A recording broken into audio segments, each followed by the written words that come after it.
Hello class, this is a video tutorial on the particular primitive. Given enough information, the value of the constant can be found giving the particular primitive of a given integral. So all of these examples that we've had here are what's known as indefinite integrals because we cannot find, or there's not enough information to know what this value of c is, this constant. But now, with enough information, we can find what this is. So here we go with these first two examples and then another two that are a little bit more tricky. So let's get into it. So for this, it's saying when we integrate this, so we're going to integrate both sides, just writing it like this. The integral of y prime is simply y. The integral of 2x, remember this is to the power of 1, this will give us x to the power of 2. 2 divided by the new power is just 1, plus 3x, because remember it's a constant. Constants have the x just appear, and then plus c. Now, using this piece of information, we can easily find what c is.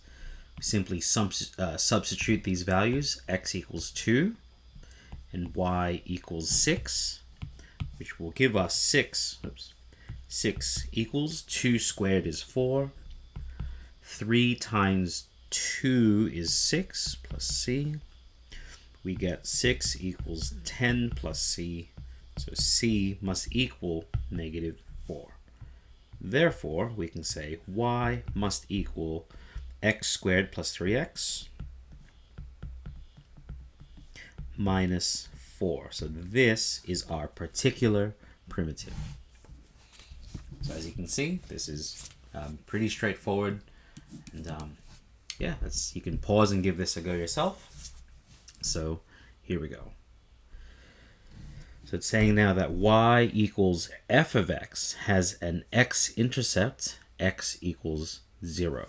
So integrating this, we get y equals, increasing the power by 1, we get 4. 8 divided by 4 is 2, minus, increasing the power by 1, so this is a 1 here, increasing it by 1, we get 2. 8 divided by 2 gives us 4, plus c. Now an x-intercept simply states that its y value is 0.